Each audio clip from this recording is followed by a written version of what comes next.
Hello viewers, இது உங்கள் beauty garden. இந்த வீடியோவில் ஒரு சின்ன அறுவடையை பற்றி பார்க்க போகிறோம். இந்த மரத்தை ஒரு பெயிண்ட் பக்கெட்டில் தான் வச்சுருக்கேன். வச்சு 2-3 வருஷம் ஆகுது. இது சீசனுக்கு சீசன் ஒரு 10 காய் கொடுக்கும். இது பிஞ்சு விடும் போது நம்ம மண்ணுக்கு அடியில் சின்ன துண்டு பெருங்காய துண்டு வைக்கணும். அப்போ தான் நிறைய காய் கொடுக்கும். இது பீர்க்கங்காய் கொடி ரொம்ப வாடி போச்சு. இதை எடுத்துகிட்டு வேறு தான் வைக்கணும். இப்போதைக்கு ஒரு 2 காய் இருக்குது.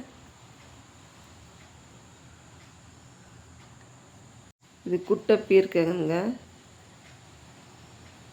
காயும் நல்லா இருக்குது. இது டேஸ்ட்டாக இருக்குது. 2த்தையும் நம்ம இப்போ எடுத்துக்கலாம்.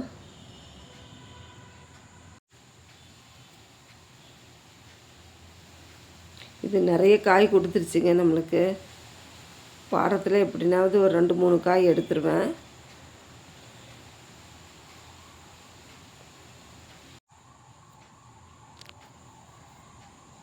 காய் பிஞ்சாக தான் இருக்குது. இது புடலங்காய் கொடி. 2 கொடி இருக்குது. அதில் ஒரு கொடியோட காய் இப்படி ஷேப் இல்லாமல் இருக்குது. இதுக்கு போரான் சத்து குறைபாடு. இதுக்கு இயற்கை இலை கரைசல் தெளிக்கணும். ஒரு கொடி காய் நல்லா இருக்குது. அதுவுமே 2 காய் இருக்குது.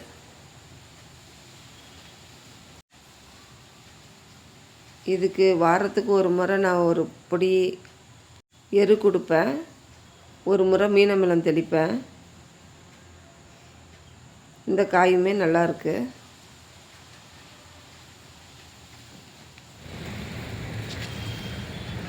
பச்சை மிளகா நிறைய காய்ச்சிருக்குங்க. நிறைய காய் இருக்குது.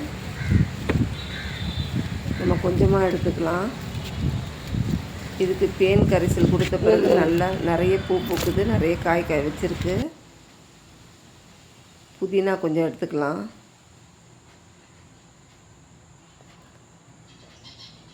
புதினா ஒரு 4-5 பேக்கில் போட்டிருக்கேன்.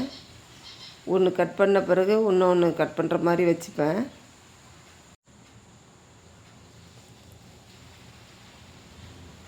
புதினா கடையில் வாங்குறத விட நம்ம வீட்டில் இருந்து எடுத்தால் ரொம்ப நல்ல வாசமாக இருக்கும். இது கொத்தவரங்காய். இதை முத்த விட்டுட்டேங்க, வத்தலுக்கு ஆகும்னு. இதுவுமே நிறைய காய் கொடுத்துருச்சு. இதுவுமே வேறு விதை போட்டிருக்கேன், எடுத்து வைக்கணும்.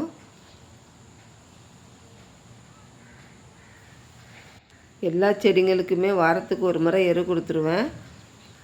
ஒரு முறை ஃபெர்டிலைசர் தெளிச்சிருவேன். இது சிறு பசலை கொஞ்சம் இருந்தது, எடுத்துக்கிட்டோம். பச்சை மிளகாய் கொஞ்சம், முருங்கைக்கீரை,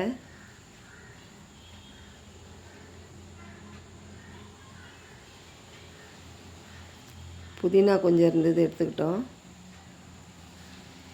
கொஞ்சம் கொத்தவரங்காய், 2 பீர்க்கங்காய், 2 புடலங்காய். அவ்வளோதான் இந்த வாரத்து அறுவடை. இந்த சேனல் உங்களுக்கு பிடிச்சிருந்ததுன்னா சப்ஸ்கிரைப் பண்ணுங்கள், சப்போர்ட் பண்ணுங்கள். தேங்க்யூ.